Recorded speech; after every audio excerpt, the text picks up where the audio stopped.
This is the Yorkshire Voice Newscast, brought to you by Leeds Trinity University.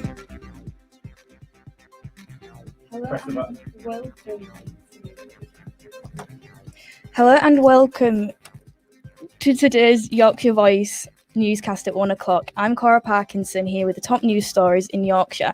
Today we'll be looking at today's celebrations of St George's Day, cancelled festivals and Oscar nominations. But first we'll be looking at what St George's Day is about. So today's St George's Day in England, and we use it to remember a patron saint. The anniversary of his death is seen as an England national day. According to the legend, he was a soldier in the Roman army who killed a dragon to gather clean water for the people and saved a princess from being sacrificed to the dragon. St George died on the 23rd of April 303 AD and is buried in the town of Lod in Israel. Bradford City has council workers partnershipped with the Fruitwork Cooperative to turn Shipley Fields into a community orchard. The project kicked off at the beginning of the month of the Easter weekend and is now posed to the continue of the rest of the year and in 2022 as well. Alan Thornton from Fruitworks has talked to our reporter Ricardo Torano about what the project means to the local community. My name's Alan Thornton. I'm part of the Fruitworks Cooperative.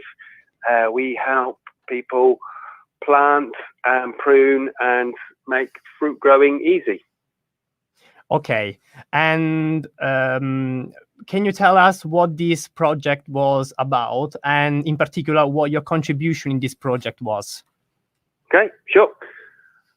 So a couple of weeks ago we planted lots of trees at Shipley Fields for Bradford Council, and we worked with lots of local residents and volunteers to plant the trees, and they were in 4 separate sections, and it's an underused recreation field, and so by planting trees we've created more of a community resource, but more importantly it's also about the commitment to climate action in the area, because trees absorb carbon. So we've planted some woodland trees, and we've also planted some alder trees, and they're a type of tree that are great for soaking up water as well as absorbing carbon. And we planted an orchard of fruit trees, so apple, pear, plum, cherry. So there's 20 of those. And then we also planted something called a jam hedge, that's a hedge full of fruiting bushes like red currants and raspberries and gooseberries, that sort of fruit. So in time, that'll be a great resource for people in the area to pick fruit to make jam with, or just to eat straight off the bush. Yeah, and how many trees have been planted during, like this weekend when you organized this event, and what the reaction from the local community was? Were they enthusiastic? What was the level of turnout? So we planted 400 trees in total, including in the bushes. We had lots of support from local residents who were really keen to see this blank green space transformed. There's still plenty of open space there, partly the school field, but also the rest of the space. So that's still available for picnics and ball games and the like. And then there's a bit of some concern about having some seating there, about whether that might attract antisocial behaviour, but we're hoping that it can go ahead, because that seating will also encourage communities to use the space more and to make it easier. Yeah, and the final question is about the community events that you have planned for all of 2021 and as we get into 2022 as well. Yes. What do you think the project might mean to the community of Shipley, and what do you think its impact on it will be as well? Yeah. So planting trees is the easy bit.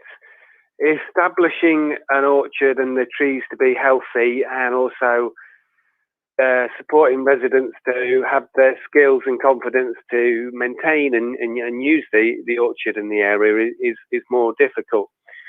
So we'll be running some community events over the next 2 years, so like a harvest event in the autumn. There won't be much fruit this year, but we'll bring some fruit from the local area to make fresh juice and that sort of thing.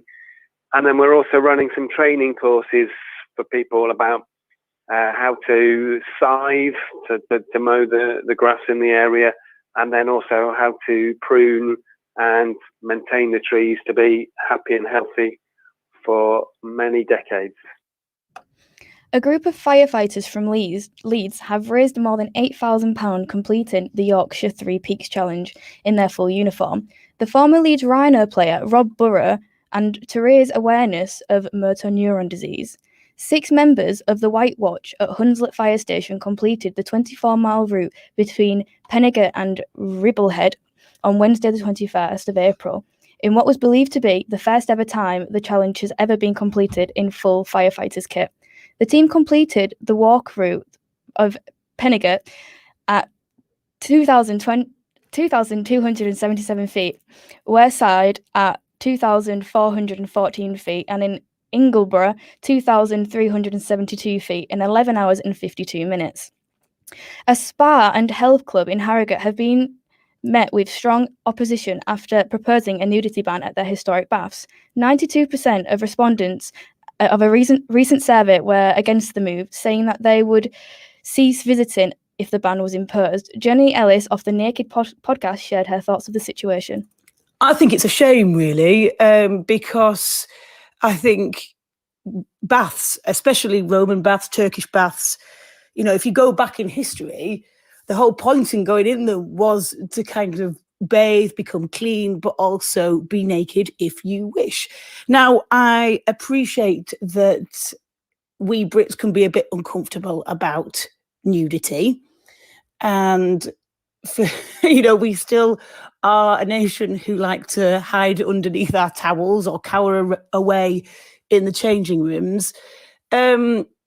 Maybe it's to do with the weather, I don't know, because I know that our European counterparts, our European neighbours don't kind of feel the same. But I feel it's a shame, because I think if people choose that they want to do that, I think there should be an option that they can. I mean, I think people get obsessed by the idea that, everybody's looking at everybody else's body. But I tell you, I have been involved in the North East Skinny Dip, where there was more than 600 bathers, all got their kit off and ran into the sea.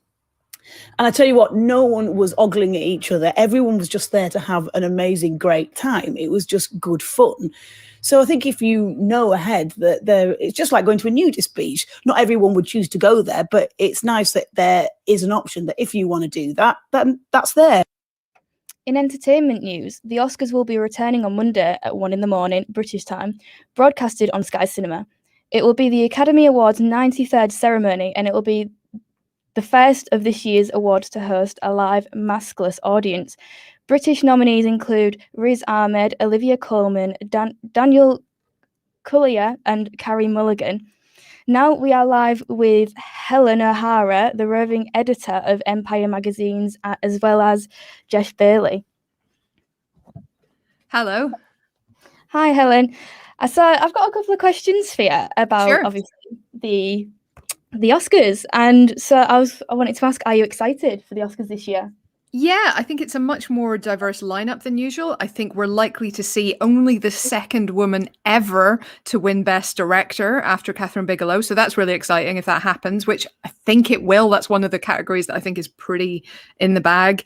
And, I just think it's, they're going out of their way to make it different and unusual because of the whole COVID problem. They're trying their best to make it something memorable, despite all of that and despite all the restrictions. So I think it's going to be an interesting night. Yeah. Do you think it will have a little bit of an edge over other award ceremonies this year? Because obviously it does have an audience with it, unlike, the Brits and the other ones that we've seen so far. I mean, there'll be a bit of an audience, but it won't be quite the same as normal. They're still going to be socially distanced and everything else. So I think that'll help a little bit, but I think it's more the fact that they're going to have as many people there in person as possible that I think will make the big difference that way.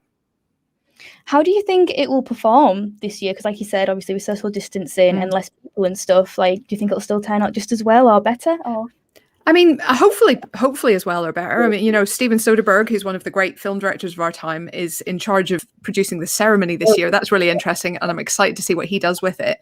But I mean, you know, it is weird because one of the things that's great about the Oscars is just this random collection of people. It's sort of, you know, Jack Nicholson sat next to, you know, Jennifer Lawrence or something like that. And you don't get those kind of clashes and those kind of weird meetups at the moment because they're not allowed. So it's going to be a bit strange. I don't know if it'll be quite as good as normal, but fingers crossed. I've seen a lot of people questioning the importance and relevance of award ceremonies, in particular the Oscars, after they've been going for so many years. Like this year's the 93rd. Why do you think they're still so important, and why it is so, you know, so important that we shed light on the awards and the nominees? It's massively important for filmmakers, for actors and actresses and directors especially, because it gives them kind of credibility in the industry. It gives them the chance to make another film. You know, a lot of these are small movies that weren't going to make $1 billion at the box office, but they still matter, and we still want to have this kind of film made. We still want to see dramas, and we still want to see, you know, interesting courtroom thrillers or, you know, weird kind of feministy, whatever sort of romantic comedy drama tragedies, whatever Promising Young Woman is. So, you know, the Oscars give you a way of doing that. They give the studios a reason to make those films because the studios all think, you know what, this one might get us an Oscar. And it increases the kind of, you know, weird, wide scope of films that are being made, because I think otherwise, much as I love them, it would be all Marvel movies and all big blockbusters. And the Oscars, you know, helps to promote and helps to ensure that lots and lots of little dramas basically get made. Yeah, but that's so true. It's very different. But thank you so much for Helen for joining us today. That's pleasure. Cheers. Cool. So thank you for being on today. Next up, summer festivals are slowly beginning to be cancelled for the second year running. Download and Boomtown festivals are just a few to be cancelled in recent weeks. North Yorkshire family festival Deershed has been pushed back to the year 2022. Our reporter Jessica Bailey has more. Music festival organisers say that they are running out of time to save their events this summer as they renew calls for the government to intervene. Deershed's Oliver Jones and Kate Webster told the BBC, "The risks of running without insurance leave us financially exposed beyond our comfort zone." And the announcement of the Brits going ahead next month has given a glimmer of hope to the theatre industry. Kelly Skirney, communications manager at Leeds Heritage Theatre, said they have lost 98% of income over the past year. They cannot wait to get their doors back open. From an audience perspective, when I think about the first show that we have and, you know, the curtain call, like just I can't imagine the noise that's going to erupt and, you know, people just clapping, and I imagine there'll be a few tears, to be honest with you. It's amazing how much of an impact it has on people's lives. You know, it's a real kind of outlet, especially in times like this when, you know, people are suffering kind of mentally or you know, they need a boost. You know, and I think it's been much missed, and the anticipation is quite something for live performance. This weekend, we'll see Bradford Bulls player Danny Brough reach significant milestone when he makes his 500th career appearance when they face Dewsbury Rams. Brough, who started his career 20 years ago at the Rams, comes into this game after scoring a hat-trick of goals in Bradford narrow 27 points to 26 victory over Halifax Panthers. The Bulls will be hoping to build on that momentum when the Rams visit Tetley Stadium on Saturday. Bradford City has announced their striker Danny Rowe to leave the club. Rowe is set to join the National League side Chesterfield for an undiscounted fee. Manager Mark Truman spoke to the players to leave. We've had a number of conversations with Danny over the past couple of weeks. We had a positive conversation yesterday about in being in our plans. But unfortunately, you know, Danny's shown a real intent to leave the football club. The biggest story of all week, of course, was which cake is the best. The Colin versus Cuthbert debate has flooded our feeds, with it being one of the top trends earlier this week. We have a Yorkshire Voice have decided it is about time that we weighed in on this argument, so let us see if Colin or Cuthbert coming out on top. We have set up a taste test in the studio today so that we can gauge our opinion live with you today. So we have Jess currently cutting up Colin, but sadly we only have Colin today, and we are actually going to try Cuthbert next week. But it is very well suited, the fact that we have Colin the Caterpillar Cake with us today, as it is Cora's birthday. And also, it also shows that, you know, the media teams are doing their job because they were sold out, Cuthbert was sold out, so I guess we see who the public are choosing. That's a big strive. Would you like the face, or would you like this bit? Ooh, I'll let you surprise me. Oh, I feel like the face is the best. Do you want a foot? I'm okay. Let's get tasting. Thank you. Like, come on then, let's try this. Jess, it's your turn as well. I know, I'm ready for the big moment. Well, he does taste good. I think it's the chocolate. It is the matter of the chocolate, I think, with the quality of it. What's your opinions, Jess? I don't think you can go wrong with the Colin the Caterpillar Cake. It's the classic, it's the original. That's the go-to, I think. 1,000%. Any comments? Anything else, or is that it? No, I can't fault it. No, that's great. No worries then. We'll have to look at Cuthbert next week, I think. Definitely, we'll have a catch-up. Well, that's it for Not Yorkshire Voice Newscast today. We'll be back again on Monday with the latest stories. Oh, apologies. Actually, apologies. We have weather before we are going to go. As you can see, it's still quite sunny with some gentle winds, and during the day this is going to continue for a nice sunny, warm St George's Day. A bit cooler overnight, though with some frost towards morning. That's it, and back to you in the studio. That's all for today for Yorkshire's Voices Newscast. We'll be back again on Monday with the latest stories. Until then, goodbye.